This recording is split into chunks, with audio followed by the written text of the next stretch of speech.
Ladies, I'm back. Yep. Yeah. Hello. Hi, everybody. Welcome to Behind the Scenes. Today we have a guest, Eve. We're so happy to have her. We messed up the time last week.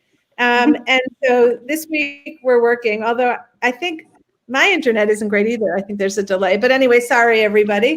Anyway, our topic for today is dating. And Eve had the idea, which was brilliant, that we should talk about what did it look like or does it look like in our houses?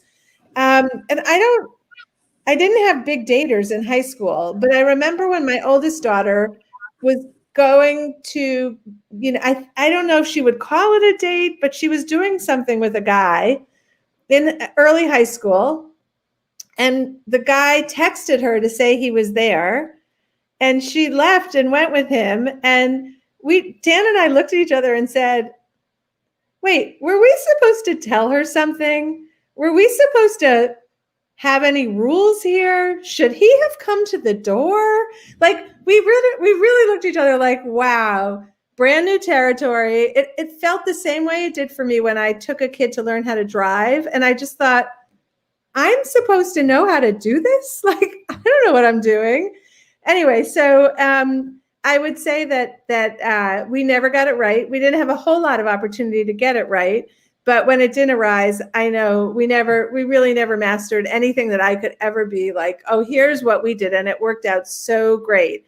So first of all, I want to say to the people who are listening, as always, we encourage you to put your comments in. And if you don't want us to click it and share it and you just want us to see it, I guess put DS before it, don't share, and we'll know that. And so I'm going to pass this around and then I will wrap it up at the end, but we are all going to share our dating stories. And it's hopefully someone has better news than I do. So I'm going to pass it to Jen Pro. Oh, yeah. I really am probably the wrong expert on this because I was a bad dater. I don't think either of my kids did a whole lot of dating. I just remember, like, for myself, I remember how awkward it was the first time you think you're dating somebody because it's a little unclear. And the terminology back in the day was, do you want to go with me? Like, if so, you want to go steady. And it could be somebody you had just met in the cafeteria, like, 10 minutes ago. But I remember, like, standing in the hallway in middle school. My friends were around me and his friends were around him, and they were like both pushing us toward each other because it was more for them than it was for us. They were engineering this. And so this poor boy gets scooted up to me and he's like, do you want to go steady? Do you want to go with me? And I'm like, yeah, okay, what are you going to say? Of course, you're not going to make him feel bad. So we went steady for a while until I realized I didn't really have any feelings for this boy and dumped him like a hot rock, which is so unfair. So I obviously had no good words of wisdom for my kids when it came to be the time, but they seem to show very little interest in it, at least initially. And I think that's more prevalent. I'm hearing that kids are dating much later, if at all. So I have one nugget of wisdom that a good friend of mine shared about how she handled this with her girls. She wanted them to feel like they could tell her if they were dating. And so they came up with a pact that the two daughters would each tell for the other one if they were dating somebody. They would go to the mom and say, hey, so-and-so has a boyfriend. And I thought that was really a great solution because it takes out that awkwardness of having to talk to your parents about it directly. They can have the soft launch to hear about it. And then the parent has some time to process this information and think about, what are the rules going to be? What are we going to say? What kind of advice are we going to pass along? So if that's something that could help you in your world, I give it to you. And now I'm going to pass it up to my dear friend, Jody, who I hope has much better advice to offer than mine. Sorry, having a little trouble with the mute button this morning. So, good morning, everyone. And also happy birthday to Jen and Eve. We have like the double header birthday thing going on, and Eka's husband too. It's like, wow. So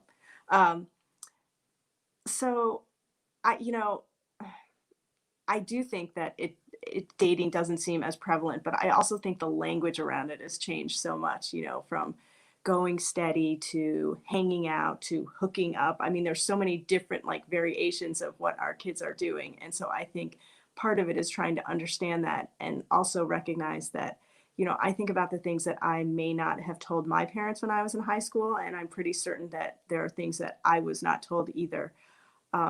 We had a couple really good tried and true strategies, which I will just share two of them. One is we always would send the youngest down to the basement to see what was going on, you know, like because she was good at it and she didn't care. And so that was always a good strategy.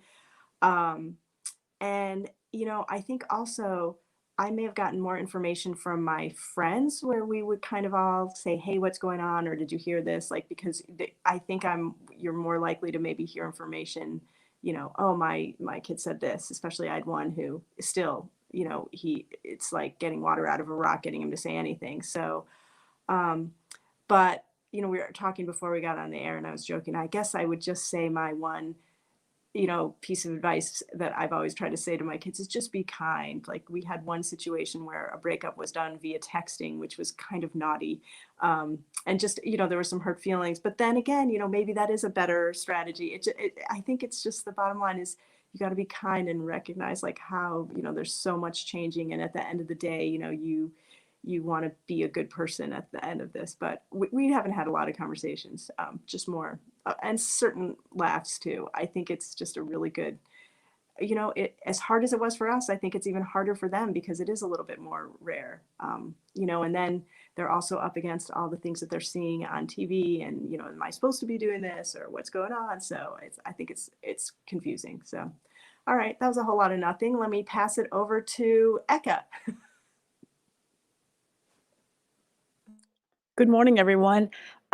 So I had one, I know this is ridiculous, but I had one like hard and fast rule, and it was you could date your age or your grade plus or minus one.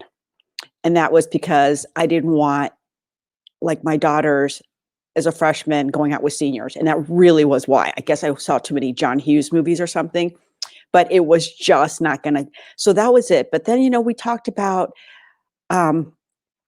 keeping secrets, why, you know, bring whoever around, let's meet them, you know, just for a minute. We wanted to be open about this. We also talked about, like Jody said, kindness. Text, if you were going to go break up with somebody, a text wasn't the way you were going to do it. You needed, if you were going to date someone and you were going to like them for even a minute, they were worth having to, you know, face to face tell them, unless obviously there was a situation where it was not going to be a good situation, but, you know, just have the decency to do that. We just talked about expectations. I think maybe conversations are different when you have girls versus boys.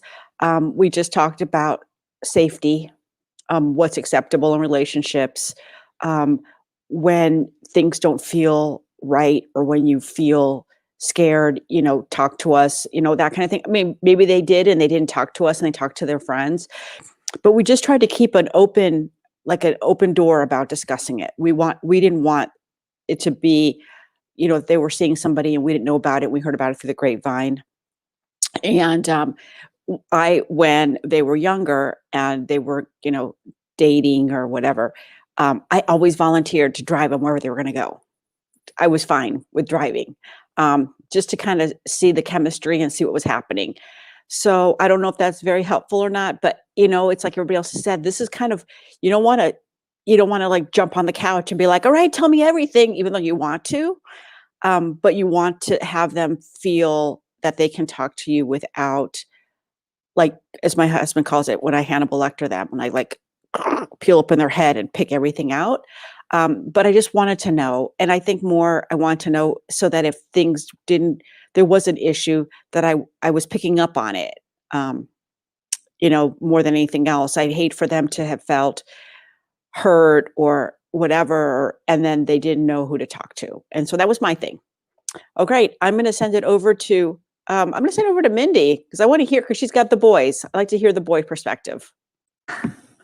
Thank you, Eka. You know, I think two things come to mind when we're talking about dating. One is, yes, with boys, I think I was probably more nervous with them than them as far as, you know, them doing the right thing, not doing anything wrong, not, you know, to be respectful, to not so much get a signed sworn statement from the girl that it's okay to kiss them. But, there is the whole, making sure everybody's on the same page, making sure she wants what you want, discussing before, making sure you're both ready. So I found it was nerve-wracking, and you don't want to, I didn't want to scare my boys into, oh my God, never touch a girl.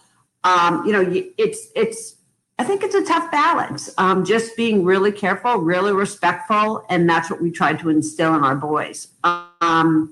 But for me, when I think about high school dating, what comes in, and Jody touched on it a bit, when you mentioned your daughter checking on the kids in the basement, I hated that. And we did do an article about it, but it's when your kids are old enough to have, girlfriends, boyfriends over, going down the basement, watch TV.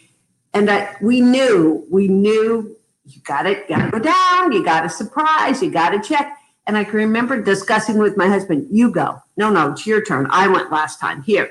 And we should do it. Why should we be embarrassed? We should. But I just remember thinking, I just don't want to walk in on anything.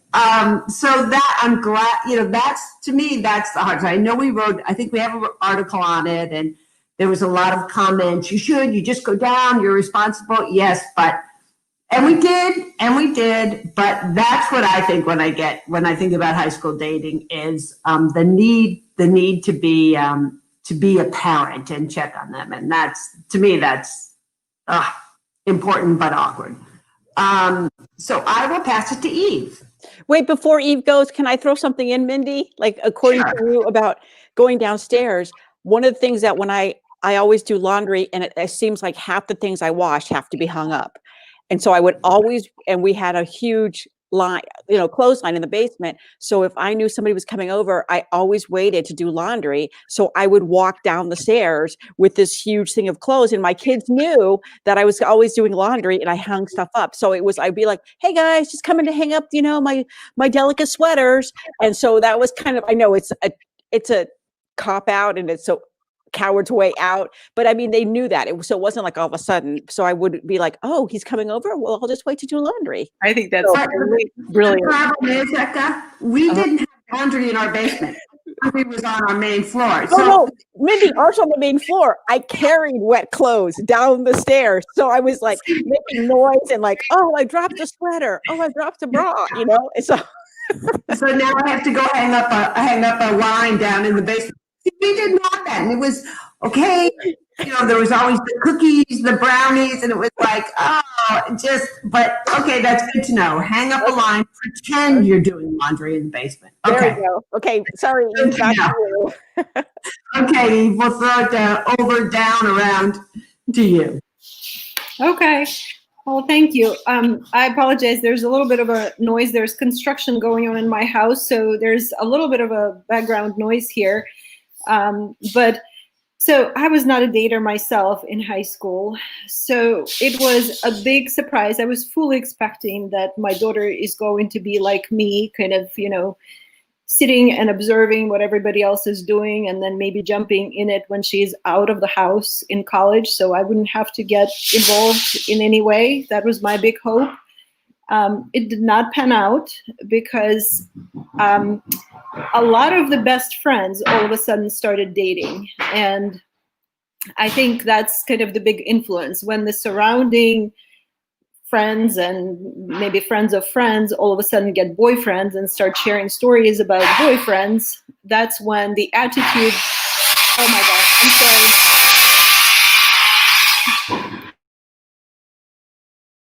I'm very sorry. Let me just talk quickly to the construction crew here. Okay, I'm going to jump on while Eve is getting her construction crew to take a break. That is just the best. But I think Eve's construction is what I wanted in my life because it interrupted every conversation that I didn't want to have. So Eve, back to you. Back to me. I apologize about that. So it kind of fell on our lap very unexpectedly. And I have to say, both me and my husband were caught by surprise. So there's a lot of discussions going on in the background with every situation. Okay, first time coming to the house, he's coming to the house, the boyfriend. boyfriend. What do we do? What do we say? What can we allow them to do or not to do? And I have to say that, well, talking to friends helped, but most of the moms in my circle did not really have their kids dating yet. Very, very few of them did. And most of them were very,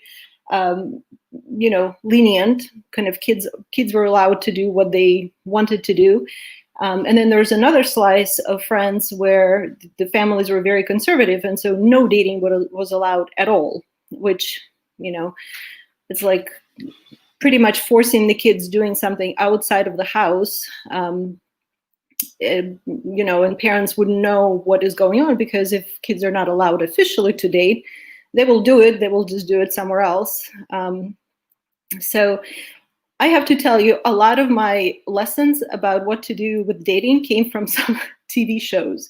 So I was watching Parenthood TV show, which I adore. It kind of gave me an overview of what to say and what not to say in all kinds of life situations: boys dating, girls dating, breakups, heartaches, all kinds of situations. So that kind of gave me some lessons. And the other one is Gilmore Girls. One of my other favorite shows was another one where, there's a lot of discussions about boys and dating. And so I honestly just wrote down some language from, those shows, what to say in various situations.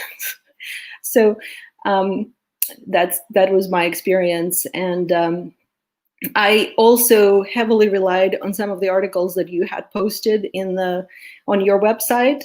And that actually, just reading your articles gave me some comfort level, because, when you talk to one set of parents who say, no dating is ever allowed, kids are supposed to be kids, they will do whatever they want when they're adults, but not in our house. And then, I go to your website, and it's much more respectful to kids, much more kind of accepting life as it comes, and establishing some boundaries. So to me, it was very helpful to read through your articles as well. So thank you, ladies. Wow, Eve, we didn't even know that she was going to say that or pay her to say that. That was really, thank you so much. So I want to say that you got a real glimpse into the struggles that parents have, and far and away, Eka wins the award of the most engaged and most willing to have the tough conversations. And I wish that I had done it to the degree that you did. I think you made some really fantastic points. I've always struggled for the Sex and the City people, the breakup note on the window, on the mirror. So I've kind of always struggled with it, because I did have a kid break up with somebody on the phone, and that was not the plan. The plan was, I learned afterwards, to take the person out to dinner to break up with them, which seemed horrific. Like, then what do you do after you say it? Do you both keep eating? Like, so I really did start thinking, there's no good way. It hurts if somebody breaks up with you, but there's a better way. But maybe letting somebody have the raw emotions privately has a little bit of a gift. Like, it's just terrible to think about standing there and being like, I don't mean in a restaurant, obviously that's terrible, but even having to react to that person, to their face. Maybe a phone call and a text isn't a terrible first place, but then you need some resolution after that. Like, then to follow up and say, I owe you the courtesy of having a conversation, without having to have that person crumble in front of somebody else. But I'm sure lots of people disagree with me, and I have no testing it anymore in my house. So I'm just putting it out there as another opinion. And thank you, Jen Lehner, for LOL. Jody wants to jump on and add something else. Yeah, I think the one thing, it's just so interesting. It's like the two strands here are like, safety and respect. And then the other thing is, like, I think no matter what happens, our kids are probably going to get hurt, for one way or the other in this. And so that's why I think it's so hard as a parent, like, And, you know, I feel like I've had my better conversations after breakups in my house. You know, it's like, well, aren't you still glad that it happened? You know, and just, you know, but it's such a growth moment, you know, when they do it. But it's just, you're kind of on pins and needles the whole time, because there's so many different things to worry about, and you know it's going to happen, and it's just like, you know, this discomfort of, well, like, what are they doing? I mean, you know, which is so natural, but we still feel uncomfortable with it. And but you know, also just kind of putting their emotions out there, which, you know, is so risky. And you know, so I think that's, you know, why we all just, you know, it's just the constant kind of struggle and worry. You know, I'm not sure it really goes away either as our kids get older. So that's all.